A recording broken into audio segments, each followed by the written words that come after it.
Hey travelers, Mag here on day 60 of our trip around the United States. Today is a wet, rainy, miserable day. Aichan and I are already halfway through our route right now in Rogers City. We're just looking out over Lake Huron and we're getting our last view before we start on our way back inland again.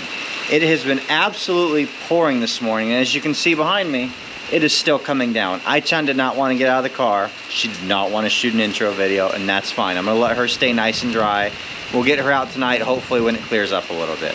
We're already halfway done with our route for today. We're starting in Rogers City, and then we're pushing west through the day.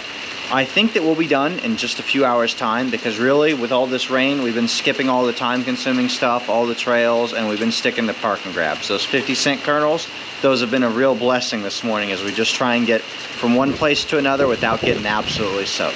When we finish up on the miles from today's plan, we're going to start right into the miles from tomorrow's plan. I don't see a problem with it, and we'll probably end up about halfway into that plan as well. I'm really hoping this rain will clear up, but either way, Aichan and I will be out here geocaching our route today, but hopefully with drier conditions. So let's keep our fingers crossed and hope this day turns out a little better. Either way, let's go see what it has in store. Like everywhere else we've been this morning, it was raining pretty good when we got to the Rogers City Marina. But knowing we were pushing away from Lake Huron today, I had to get out there and see the beaches at least one last time. And then right back into the driving rain. This is pretty much what the entire day looked like for Aichan and I. Occasionally, we'd get a short break, enjoying the calm between waves and the storm. And then we'd be right back into the driving rain again. All in all, this made for a pretty rough day. But we weren't going to let that stop us from seeing the sights along the way anyway. Especially not when there's a wacky waving inflatable arm flailing tube guy on the line. Or some of the other great murals and artworks we saw along the way too. We stopped off at Occhiok Falls to see it for ourselves. I believe this is one of the places where the rain actually helped us today, because the water was flowing pretty well, and it made for a pretty spectacular sight flowing down the steps of the falls like that.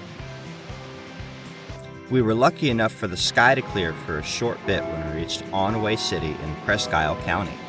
There was actually quite a bit to see here, starting with the area right around the courthouse. There was also a nano hidden on this wooden contraption. Not that I could find the thing though. Oh well, at least I could locate this old cannon that's been part of the city's history for over 100 years now, and is located right next to the Onaway Veterans Memorial. I suspected I was about to see some good sculptures when I saw this in front of the Industrial Arts Institute, but I had no idea what I was in for at all when I cruised into Woken Park. At the turn of the 20th century, the American Woodland Company put Onaway on the map with its production facilities. It was the main producer of employment for the area, with over 1,200 people working jobs for the company. But tragedy struck on the morning of January 14, 1926. A fire was ignited by a spark of static electricity which blew into the central blowing system. Within just a few hours, the entire facility had burned down to the ground. A new plant opened in Alma shortly after, but the company would never again return to the city of Onaway. Instead, you can witness the mark they left behind with the world's largest steering wheel here on the grounds of the park. With the help of Moran Iron Works, what's left of the existing facilities have been preserved around the park.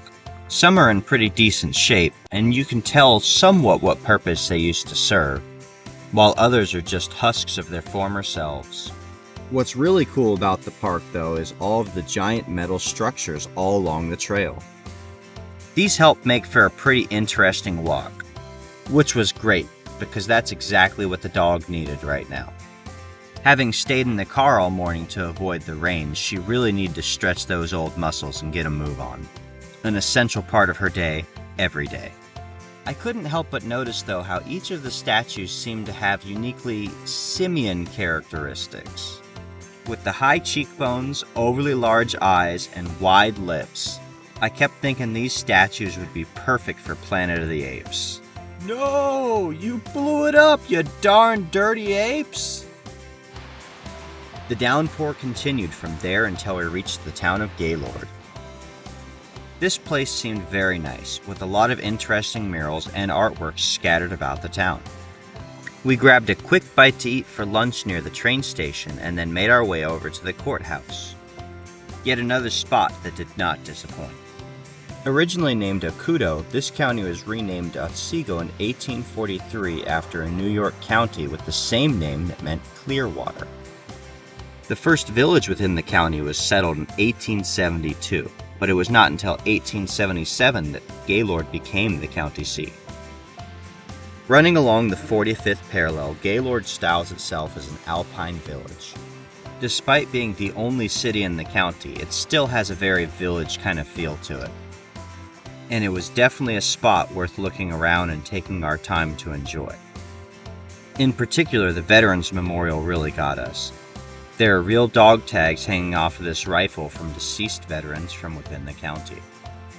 And finally, our long, wet day began to wrap its way toward a conclusion when we reached the shores of Lake Michigan one more time. There was a weather advisory in effect to stay out of the water, so Aichan and I contented ourselves with a leisurely stroll along the shoreline instead. There is no way you would talk me into going out into that water right now. As clear and blue and beautiful as it looks, I'm pretty sure it would also take me right under there and not give me back.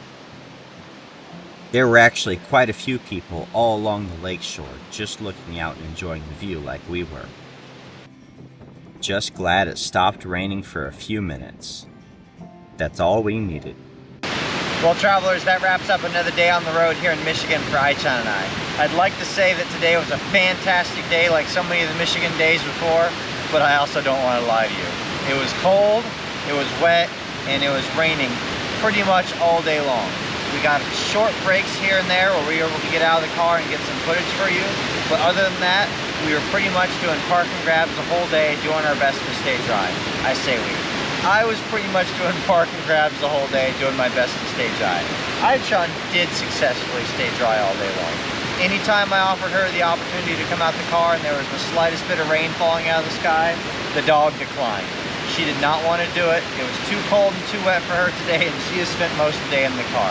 I was really only able to talk her into coming out right now because we're at the shores of Lake Michigan again. And since we started the day at Lake Huron shores, I thought it would be appropriate to finish the day here at Lake Michigan shores. We're already well past halfway into our routing for tomorrow. We're going to end our day at Petoskey. That's our next stop. And then tomorrow we'll be set to do the rest of the miles for the day in Mackinac Island. Forecast seems to indicate that the weather's going to clear up a bit tomorrow, and we're really going to hope that that's the case because it was rough today, and I'm not sure either one of us is up for another windy, rainy day here in Michigan. We appreciate you continuing to join us. Like this video, subscribe for daily updates, and we'll see you out on the trails.